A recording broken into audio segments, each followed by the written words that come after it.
배추도사 무도사 안녕하세요 들기 아줌마. 오늘은요 물을 파종하러 나왔습니다. 김장거리 준비 배추 무 이것들을 준비를 하셔야 되는데요. 이 무는요 김장 배추보다 조금은 일찍 서둘러서 파종을 하셔야 되는데요. 무는 영하 1도가 떨어지는 시점에서요 바람이 드는 무가 될 수가 있습니다. 그래서 재배 기간을 어느 정도 확보해서 한 60일에서 70일 정도 자라야지만 이제 수확을 할 수가 있거든요. 그 날짜를 따져 본다면 보통 8월 중순부터 무를 파종을 하시는데요. 가장 알맞는 시기는요 8월 23일 처서 무렵 전후해서 심는 게 가장 알맞는 적기고요. 저처럼 이렇게 적기에 심지 못하셔더라도요 늦어도 9월 초에서 중순까지는 심으실 수는 있습니다. 그래도 이왕이면 8월 말에 무파종을 끝내시는 게 가장 좋고요. 만약에 9월로 넘어서 파종하시게 되면요 무의 크기는 조금 작을 수는 있지만 또 장점이 있을 수 있습니다. 저장성이 좀 좋고요. 그리고 단단한 무를 수확하실 수 있다는 또 장점 또한 있으니까 무파종이 너무 늦었다고 포기하지 마시고요. 늦어도 9월 중순까지는 무파종을 하실 수 있다는 거 알고 가세요. 배추와 무를 이제 파종하실 때 1차적으로 가장 중요한 게 밭 만들기입니다. 배추와 무는요 퇴비량도 많이 필요하고요. 밭 만들기를 잘 해줘야지만 배추와 무가 잘 클 수 있거든요. 첫 번째로 하실 일은요 알칼리성 토양으로 만들어 주셔야 됩니다. 보통 우리가 계속 다시 이제 작물을 키우다 보면 토양이 산성화가 되거든요. 그래서 1차적으로 석회구토를 넣어 주셔야 되는데요. 이 석회구토는 그렇다고 매년 넣는 건 아니고요. 2년에서 3년에 한 번 정도만 넣어 주셔도 되고요. 만약에 이거를 놓치시고 밭을 만드셨다 그러면 퇴비와 함께 밑거름을 넣어 주실 때 칼슘 성분이 들어있는 비료를 함께 밑거름과 웃거름으로 넣어주시면 되시고요. 석회고토를 넣었다고 해서 배추가 석회 결핍이 걸리지 않는 건 아닙니다. 이거는 이 석회 칼슘은요 토양을 개량하는 데만 쓰고요. 작물에 직접적으로 전달이 되지 않기 때문에 꼭 웃거름을 주실 때는요 이왕이면 칼슘이 들어있는 성분을 보충을 해주시는 게 좋고요. 그 다음 이렇게 석회고토를 넣어주고 나서 요거는 단독으로 사용을 하셔야 가스 발생 장애가 발생되지 않고요. 요거를 넣어주고 최소한 1주일에서 2주일 이후에는 이제 퇴비와 함께 밑거름으로 넣어줄 비료 그리고 붕사, 토양살충제를 함께 넣어주셔야 되는데요. 이 토양살충제에 넣어주시는 건 잘 아세요. 하지만 붕사를 넣어주시는 걸 많이 잊으시는데요. 이 붕사가 결핍이 되면 무가 잔뿌리가 많이 발생되는 무가 될 수 있습니다. 또 무가요 가운데 심이 생기는 무가 발생이 될 수 있는 것도 다 붕사의 영향이거든요. 그리고요 심하게 되면요 속이 빈 무가 생길 수가 있고요. 적당히 들어가게 되면 또한 저장성이 좋아지는 무가 될 수가 있습니다. 그래서 미량 원서지만 밭 만들기 할 때 붕사를 꼭 넣어주시고요. 이걸 만약에 놓쳐서 밭을 먼저 만드셨다면요 붕사는 수용성이어서 물에 잘 녹습니다. 그래서 요거를 물게 희석을 해서요 또 옆면 시비로 뿌려줄 수 있으니까요 이것 또한 알고 가시고요. 땅속에서 자라기 때문에 저희 들개 아저씨가요 이번엔 아주 그냥 밭을 만들 때 두둑을 아주 높게 만들어주고 돌도 어느 정도 골랐습니다. 이렇게 돌이 있거나 밭이 너무 낮게 하게 되면 뿌리를 내릴 때 돌에 걸리거나 그래서 막 무가 갈라지는 무가 또 될 수도 있거든요. 이왕이면 조금 더 두둑을 높게 만드시는 게 좋고요. 자, 저는 요게 뭐냐면 우리 작은 아들이 쓰던 물통을 버리고 난 건데요. 요거를 가지고 구멍을 뽕뽕뽕 뚫어봤습니다. 자, 요거를 뚫게 되면요. 뭐 생각보다 되게 쉽게 잘 뚫어집니다. 그리고 무에 적당한 크기의 간격도로 구멍이 뚫어질 수 있어서 집에서 그냥 굴러다니는 물통 같은 거 버릴 것 같은 거 있으면 이거 한번 활용하셔가지고요 구멍을 한번 뚫어 보시는 것도 좋으실 것 같고요. 물을 파종하실 때는 간격이요 너무 좁으면 안 됩니다. 최소한 25cm 정도의 간격으로는 심어 주셔야 조금 더 큰 물을 수확을 하실 수가 있고요. 이게 처음에는 무씨가 요만하지만요 잎이 엄청나게 무성하거든요. 그래서 간격 맞춰서 뚫어주시고 그 다음에 씨는요 이게 그래도 파종이 잘 안 될 수 있어서 제일 좋은 건 3알에서 4알 정도를 이제 파종을 하시면 되는데요. 저는 지금 땅속을 보면 엄청나게 땅속이 비를 한 이틀 맞았기 때문에요 수분이 많이 있습니다. 이렇게 수분이 많이 있을 때는 뭐 따로 물을 주지 않고 이 상태에서 이제 파종만 하시면 너무 쉬운데 저처럼 이렇게 땅속에 수분을 맞추지 못했을 때는요 마른 땅에 먼저 구멍을 뚫고 나서 물을 주신 다음에 그 다음에 씨앗을 3개에서 4개 정도 넣고요 또 잘 또 씨앗이 파종되기 위해서는 그 위에 그 마른 흙을 덮어주시면 더 좋거든요. 자, 이런 식으로 3알, 4알 넣어주시고요. 이렇게 심고 나서는 또 수분이 잘 맞기 위해서는요, 얘를 살살살 콩콩콩콩 톡톡톡 해주세요. 그러면 이제 바람구멍이 들어가지 않아서 수분이 잘 유지될 수 있거든요. 이런 식으로 톡톡톡 만들어 주신 다음에는 최근에 막 비가, 소나기 같은 비가 막 쏟아지는 경우가 많아요. 그런 비를 맞게 되면 여기 땅이 다져지면서 씨가 발화가 조금 어려울 수 있는 상황이 될 수 있거든요. 만약에 비 예상이 좀 폭우 같은 많은 비가 쏟아진다 그러면 혹시 볏짚 같은 게 있으면 볏짚을 덮어 주셔도 좋고요. 이런 게 없다 그러면 옆에 풀 같은 거를, 풀을 베다가요 위에 살짝 얹어주세요. 그러면 땅이 다져지는 것을 예방할 수 있거든요. 씨앗이 이제 한꺼번에 다 발화가 됩니다. 그래서 1차, 2차 소금 과정을 해주셔서 최종적으로는 한실한 거 한 개만 남겨두고 물을 키우시면 되시고요. 쫓기를 이제 하셨다면 대략 한 30일에서 50일 사이는요, 무가 폭풍적으로 성장하는 시기입니다.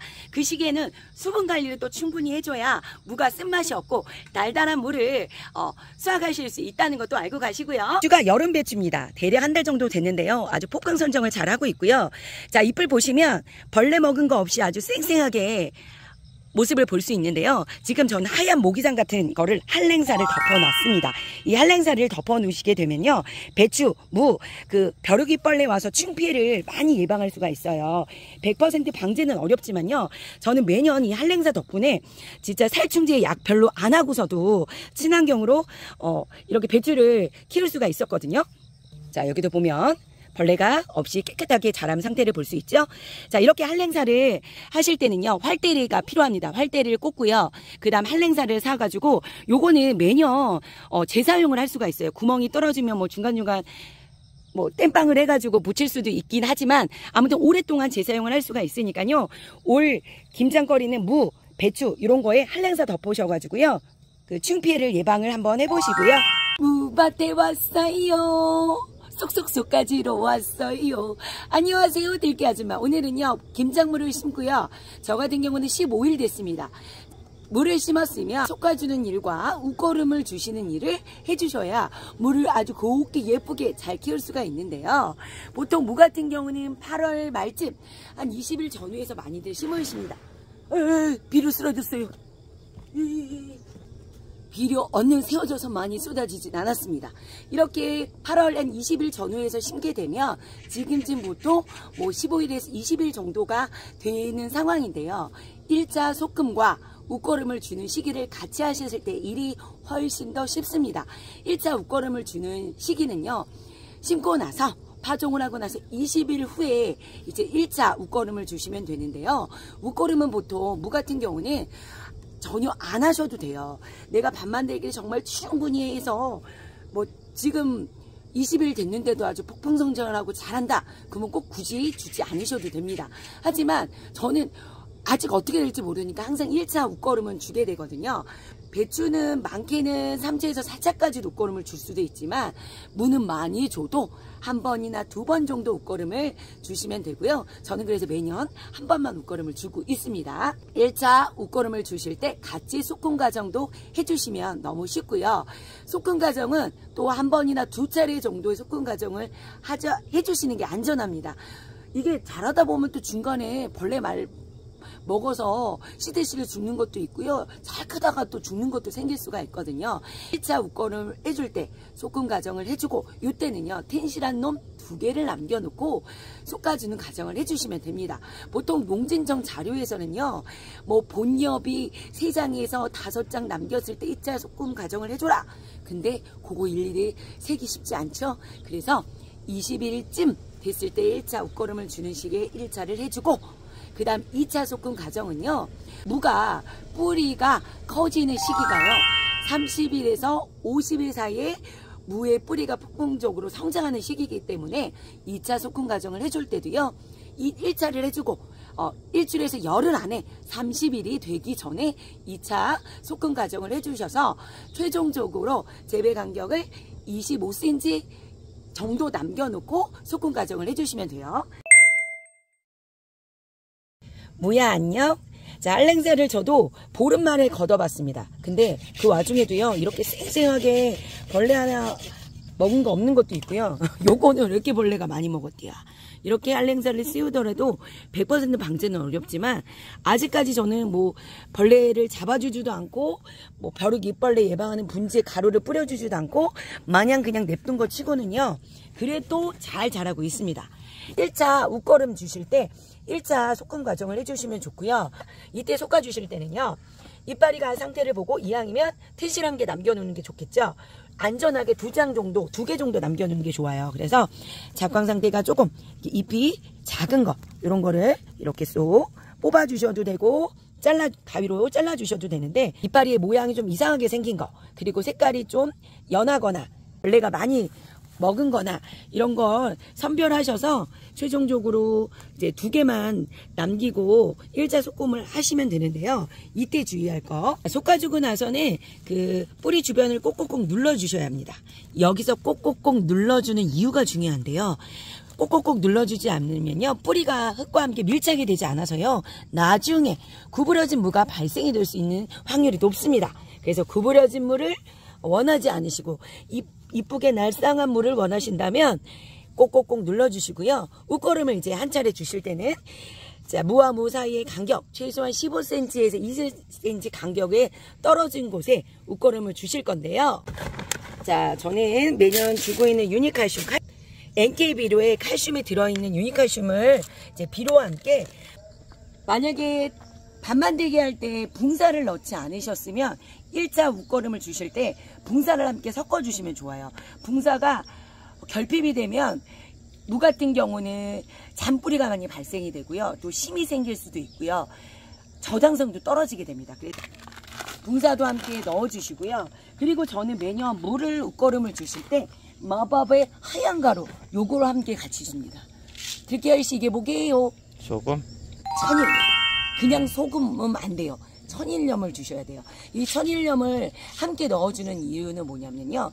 천일염에 보통 뭐 작황에 바닷물 뿌려주면 좋거든요. 미네랄이 풍부하기 때문에. 그래서 미네랄을 풍부하게 만들기 위해서 저는 이제 소금을 조금 넣어주는데요. 얘를 또 많이 넣어주면요. 땅이 염분이 많아진다고 하나? 네. 아무튼 그래서 많이 넣어주시면 안 돼요. 그래서 보통 한 고랑에 얘를 여기다 섞어서 주게 되면 편하지만 그래서 저는 어떤 식으로 뿌려주냐면 자 웃거름을 이제 한 차례 이렇게 밥수저 뭐 대충 하면 한 10g 정도 나와요. 보통 이렇게 일회용 수저를 한 주먹 넣어주고요. 그 다음 소금은요 많이 주시면 안 돼. 그냥 이렇게 손으로 집어서 한 꼬집이라 그러냐 뭐 2-3개 걸려요. 한 꼬집 이렇게 한 꼬집을 그냥 여기다 껴줘줍니다. 그래서 흙을 덮어주고 그리고 물까지 흠뻑 주시면 됩니다. 요즘에요 최근에 한 열흘 정도 이상은요 비 소식이 없어요. 그래서 웃거름을 주시고 나서 충분한 물을 주셔야 비료 효과가 증대가 될 수 있습니다. 물이 들어가지 않으면요 이 비료 같은 경우는요 얘가 물을 만났을 때 분해 과정을 통해서 그 다음에 효과가 나타나기 시작하거든요. 보통 비료 건져주고 최소한 일주일에서 열흘 정도는 있어야 효과가 나타나기 시작합니다. 자 이렇게 웃거름을 주시면 되세요. 이렇게 웃거름을 주시는데 또 웃거름을 너무 과다하게 주시게 돼도요 무가 쓴맛이 생길 수가 있으니까 자 1차 웃거름 주시고 2번째 2차 주실 때는 작황 상태 보고 주시거나 판단을 하시고요. 그 다음에 이제 30일에서 50일 사이는 뿌리가 비대해지는 시기인 만큼 수분 관리가 가장 중요합니다. 이때 토양이 너무 건조해서 수분이 부족하게 되면 또한 무가 맛이 없고 쓴맛이 되는 무가 될 수가 있습니다. 그래서 달달한 무를 원하신다면 30일에서 50일 사이 충분한 물이 흠뻑 젖을 정도로 수분 관리를 4일에서 5일 정도씩 배추와 함께 해주시면 되시고요. 뽑자 물을 뽑자. 오늘은 무수확하는 날. 하이 하이파이브 이 손모형 같지 않아요? 이것도 있어. 왔어요 달달한 김장무. 안녕하세요 들깨 아줌마. 김장무를 수확할 시기가 왔습니다. 김장물을요 수확하는 시기는요 뭐 내가 김장 날짜에 맞춰서 딱 알맞게 뽑으면 좋지만요, 특히 김장 배추보다 무는 온도에 예민합니다. 날씨가 기온이요 영하 1도로 떨어지게 되면 얘가 동해 피해를 받을 수 있고요, 저장성도 떨어지고 바람이 드는 무가 될 수 있기 때문에 영하권으로 떨어지기 전에 수확을 하셔야 되는데요, 저희 지역 같은 경우는 내일부터 영하 2도 이렇게 4도로 쭉쭉쭉 한 4, 5일 동안 영하권으로 지속이 됩니다. 지금 보시면요 여기는 무밭인데 제가 부직포로 덮어준 상태거든요. 제가 이렇게 한 이유는요, 최근에 영하 1도로 하루 정도 이렇게 떨어지는 날씨가 있었습니다. 그런 날씨에는요 하루 정도만 살짝 떨어지고 나시 기온이 올라갔을 때는 저처럼 부직포를 활용해서 더 덮어주시면요, 그럴 때는 동해 피해를 받지 않고요 아무 문제 없이 기간을 좀 늘려서 수확을 하실 수가 있거든요. 그래서 이 무 이파리가 좀 키가 크다 보니까 저는 부직포를 덮고요, 바람에 퍼덕거리지 않게 날아가지 않게 그 위에다 활대를 지그지그 꽂아가지고요 이렇게 부직포를 한번 활용을 했습니다. 이렇게 하루 정도 영하 1도를 떨어지는 날씨에는 괜찮은데요, 이제 영하권으로 계속 지속되는 날씨가 뭐 하루 이상 지속이 된다 그러면 당장 수확을 하셔야지만 맛있는 무를 수확하셔서 드실 수가 있습니다. 그래서 이제 오늘은 일괄적으로 다 이제 수확을 하려고 하는데요. 이렇게 무를 수확하셨으면 이제 무를 좀 오랫동안 보관하실 수 있는 방법을 또 알려드리려고 할 건데요. 가장 좋은 보관법은 냉장 온도에 보관하시는 3, 4도의 온도에서 냉장 보관하시는 게 가장 오랫동안 보관이 가능한데, 우리가 많은 양을 냉장 보관에 다 하기 어려울 때는 상온 보관하실 때는요 얼지 않는 온도, 그러니까 한 0도부터 10도 내외의 온도에서 보관을 하시게 돼요. 근데 그러면 그런 공간이 보통 햇빛이 들지 않는 곳도 좋기 때문에 뭐 베란다 같이 햇빛이 들지 않는 뒷베란다 뭐 아니면 현관 이런 쪽에 보관을 하시면 되는데요, 보관을 하실 때는 무가 흙이 있다고 해서 얘를 깨끗하게 세척을 해서 보관하시는 것보다는요 이렇게 흙이 있는 채로 신문지에 싸서 비닐에 밀봉하시는 게 가장 좋고요. 우리가 보통 이제 수확을 하게 되면 이제 무청이 있잖아요, 요거를 잘 잘라 주셔야 하거든요. 이거는 무청 쓰레기로 활용해서 또 되시고요, 잘라주실 때 너무 가까이 잘라주시면 안 돼요. 적당히 무가 순이 나오지 않는 위치까지 이렇게 하얗게 잘 야무지게 잘라주셔야 합니다. 그 이유는요, 여기 잎사귀가 나오게끔 이렇게 뜯어가지고 보관하시게 되면 이 부분에서요 계속 싹이 나옵니다. 싹이 나오게 되면 이번지 마늘처럼 푸석푸석 맛이 없는 무가 될 수 있거든요. 그래서 야무지게 이 싹이 나오지 않게요 여기를 다 손질을 칼로 잘라서 이렇게 예쁘게 손질을 한 다음에 이제 보관을 해 주셔야 하고요. 보관하실 때도 그냥 무만 딱하니 보관하시게 되면 또 바람이 들 수 있기 때문에 얘를 먼저 좀 전에도 말씀드렸듯이 무청을 싹이 나오지 않게 잘라주시고 나서 신문지를 싸주셔도 되고, 이거는 뭐 비닐에 바로 넣으셔도 되는데 저는 수분 유지를 좀 하기 위해서 하나하나 신문지에 싸실 때는 흙을 세척하지 않고 흙채 그리고 요 뿌리 부분도요 자르지 않고 보관하시는 게 좋아요. 자, 이렇게 있는 그대로 싸서 돌돌돌 이렇게 신문지로 하신 다음에 요거를 하나하나 비닐에 밀봉을 하셔도 되겠지만 그렇게 되면 또 일이 많잖아요. 그래서 한꺼번에 큰 비닐봉지를요 준비를 하셔가지고 이렇게 비닐봉지에 하나하나 이제 물을 담으셔가지고 이때 한꺼번에 밀봉을 싹 바람을 잘 빼가지고 밀봉을 하신 다음에 저는 이렇게 사과박스나 아니면요 이런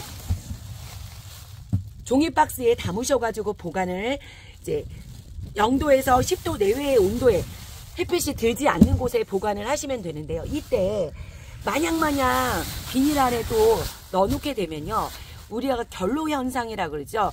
아무래도 바깥 기온에 따라서 실내 온도가 변하면서 이 안에 또 물이 생길 수가 있어요. 그렇게 되면 물이 생기면서 이 안이 또 통풍이 잘 되지 않고 물도 생기면서 무가 또 금방 썩을 수 있는 무가 될 수 있거든요.